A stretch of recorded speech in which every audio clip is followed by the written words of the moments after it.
Kebanyakan kita selama ini hanya pengakuan-pengakuan saja, merasa paham, merasa mati. Hanya diri kitalah yang tahu sendiri di mana letak kita berada. Di dalam Baitullah kah atau di dalam Baitunas. Masing-masing diri tidak boleh memvonis orang lain. Bila masih memvonis orang lain, berarti kaji dirinya belum betul. Bila kaji dirinya sudah betul, maka ia akan masuk ke dalam dirinya dan bebas dari orang lain.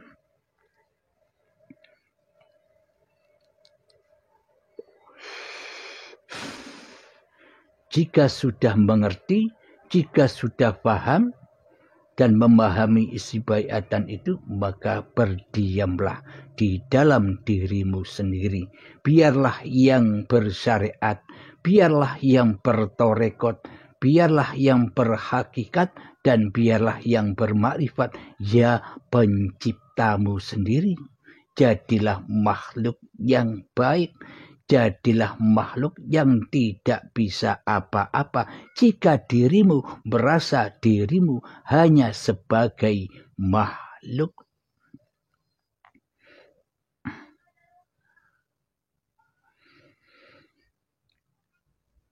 Jadi mana mungkin manusia-manusia yang belum bertuhankan Allah bisa memakmurkan masjid-masjidnya Allah.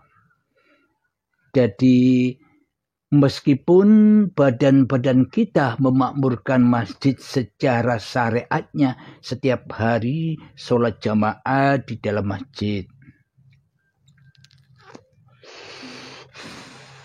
berzikiran di dalam masjid, itu makna syariatnya betul, memakmurkan masjid, tapi masjid yang ada di luar dirinya. Masjid yang syariat sudah kita terangkan, syariat itu apa, torekoh itu apa, hakikat itu apa, dan makrifat itu apa, sudah kita terangkan di pemaparan yang lalu. Jadi yang dimaksud masjid Baitullah, yang dimaksud masjid-masjid Allah itu, yakni di dalam hati ini tidak syirik kepada Allah. Hati tidak merasa berkuasa daripada kuasa Allah. Hati tidak merasa jadi Tuhan kecuali Allah. Jadi ceklah hati masing-masing kita. Siapa yang jadi penguasa dan siapa yang jadi Tuhan di dalam hati kita.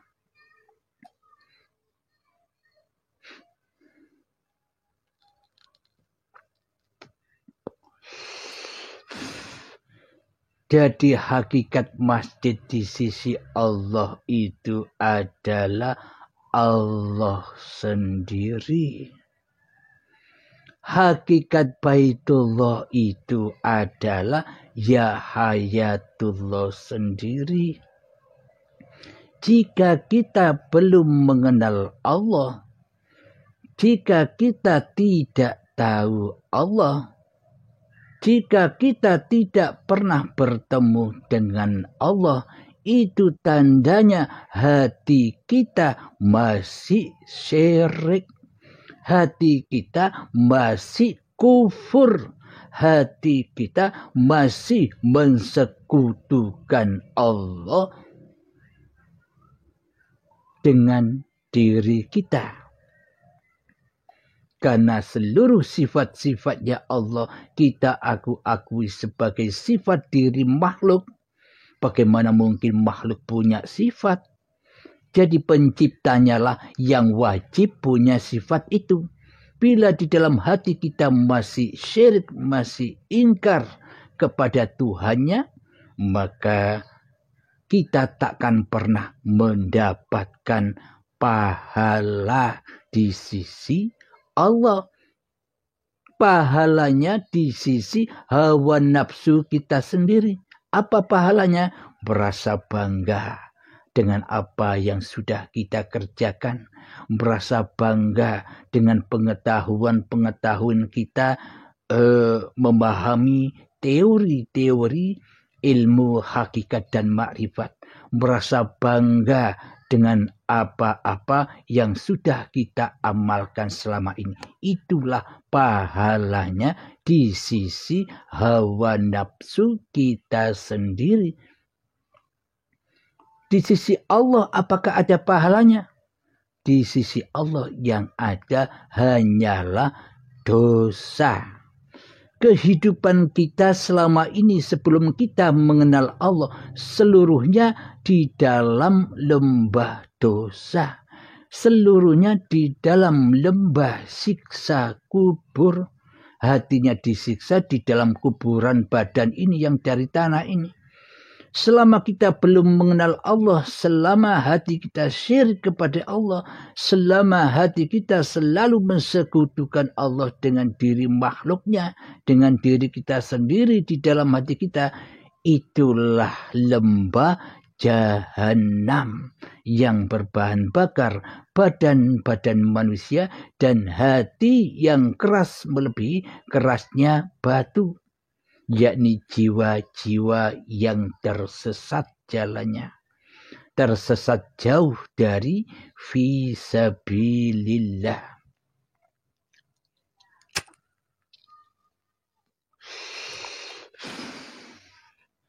Kecuali mereka yang dikehendaki Allah lah, mereka yang dipilih Allah lah yang bisa mengaplikasikan di dalam kehidupannya sebagai makhluk. Jadi kehidupan bukan milik manusianya, akan tetapi kehidupan hanyalah milik Sang Pencipta. Manusia sudah bermakrifat kepada kesejatian diri manusianya hanya sebagai makhluk. Yang dimaksud manusia yang bisa bermakrifat itu bukan makrifatullah. Yang bisa bermakrifatullah ya Allah sendiri. Sementara manusianya hanya sebatas bermakrifat bahwa dirinya hakikatnya adalah makhluk yang tidak bisa apa-apa dan yang tidak bisa bersiapa-siapa kecuali dengan kuasa Tuhannya yang menguasai dirinya. Itulah yang disebut ma'rifatullah, ya Allah sendiri. Ma'rifatun nasnya adalah manusia yang sudah sadar di dalam hatinya bahwa dirinya hanyalah makhluk yang diciptakan, bukan hati sebagai kholik. Mayoritas manusia selama ini termasuk saya sendiri dulu kan begitu. Merasa diri kita lah yang duduk sebagai kholik, sebagai Tuhan di hati kita, yang mana kitalah yang berkuasa atas memelihara, atas mengurusi seluruh kebutuhan-kebutuhan diri manusia kita dan keluarga kita. Seolah-olah kita adalah sang kholik, tapi kita tidak merasa, tapi kita tidak sadar karena kita belum dikehendaki Allah untuk sadar.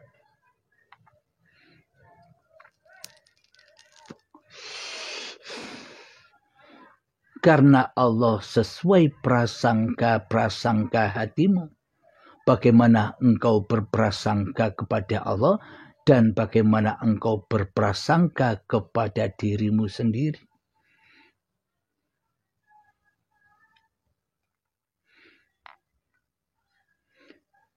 Mari kita jelaskan di mana sih masjid-masjid ya Allah itu yang harus kita lestarikan. Ini kami tidak membahas babakan syariat. Syariatnya Anda semua saya kira sudah tahu semua bagaimana aplikasi syariatnya, bagaimana cara memakmurkan masjid yang mendatangi masjid-masjid yang ada di sekitar kita. Itulah cara memakmurkan masjid di sudut pandang syariatnya. Semua manusia pada tahu. Di sini kami membahas hakikatnya yang sebenar-benarnya di sisi Allah. Kalau syariat itu kan hanya lambang-lambang saja, hanya kiasan-kiasan saja, ibarat tontonan. Syariat itu ayang-ayang, bioskop-bioskopnya yang tidak bisa kita pegang di saat bioskopnya main. Kita pegang tidak bisa, yang ada hanya layar kosong. Jadi yang dimaksud hakikatnya adalah film yang ada di dalam proyektor, itulah hakikatnya, kebenarannya. Jadi hakikat itu yang sesungguhnya.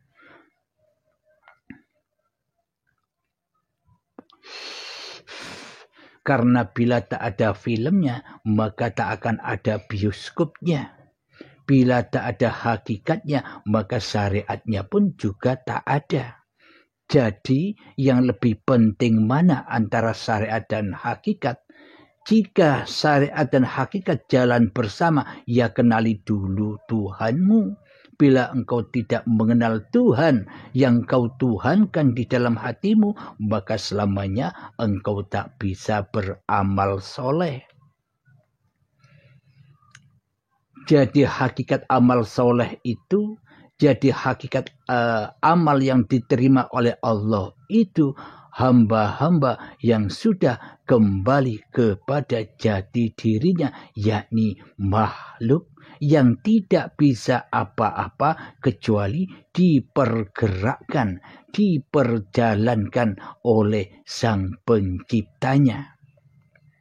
Jadi yang dimaksud amal soleh, jadi yang dimaksud pahala di sisi Allah itu adalah ya Allah sendiri yang mengafali seluruh aktivitas makhluknya.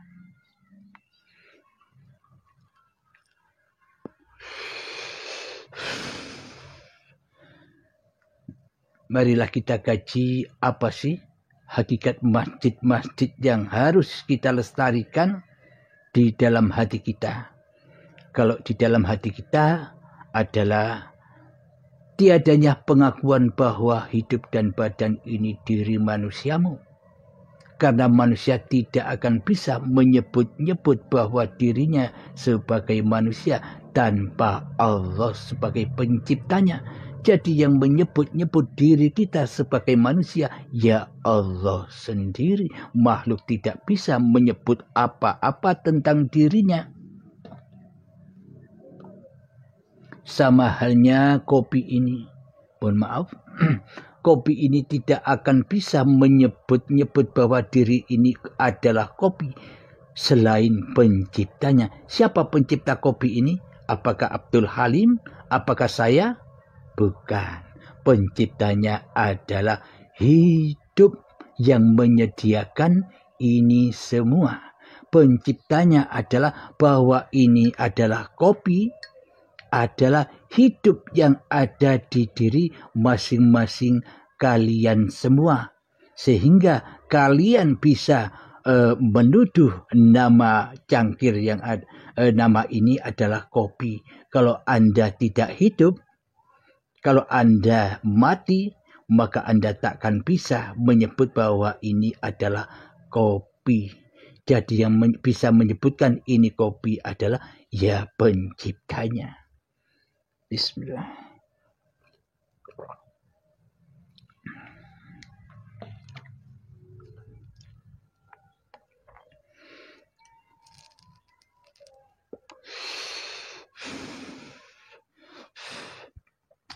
Jadi apakah rahasia masjid yang ada di muka bumi ini seluruhnya berkiblat kepada induknya? seluruhnya masjid-masjid yang ada di muka bumi ini, bangunan-bangunan masjid yang ada di muka bumi ini berkiblat pancar lurus kepada kiblatnya, yakni Masjidil Haram dan Baitullah yang ada di kota Mekah sana. Jadi pada intinya dulur papat limo pancar. Masjid yang ada di sebelah utara, masjid yang ada di sebelah timur, masjid yang ada di sebelah selatan, dan masjid yang ada di sebelah barat. Semuanya pancar menuju kiblatnya, yakni menuju Masjidil Haram. Jadi dulur papat limo pancar, pancarnya kiblatnya kepada Baitullah yang ada di Mekah sana secara dohiriyah, secara syariatnya. Kalau di luar diri, dulur papat limo pancar, ya begitu. Masih 4 sedikit. Pada intinya bukan 4 masjid itu. Masjid itu berbilion-bilion-bilion-biliunan yang harus dikiblatkan kepada pancarnya, yakni, mari kita sebutkan masjid-masjid yang berbilion-bilion itu. Contoh, ketika di dalam hati kita, ketika di dalam mata kita, ketika di dalam pandangan kita memandang segala sesuatu, maka nama-nama di segala sesuatu itu kan berbilion-bilionan. Ada nama rumah dohir, ada nama bangunan dohir, ada masjid-masjid dohir, ada nama gunung-gunung yang banyak namanya, ada langit, ada bintang-bintang yang banyak namanya, ada planet-planet yang banyak namanya, ada pakaian-pakaian yang banyak namanya, ada makanan-makanan yang beraneka ragam nama-namanya. Nama segala benda-benda yang ada di alam semesta itulah hakikatnya masjid. Jadi makmurkanlah masjid-masjid itu. Bagaimana cara memakmurkan masjid-masjid yang berbilion-bilion itu? Caranya adalah hadapkanlah kiblat-kiblatnya kepada induknya masjid. Di mana induknya masjid? Ada di dalam dadamu sendiri-sendiri. Itulah induk dari segala induknya masjid yang ada di luar dirimu.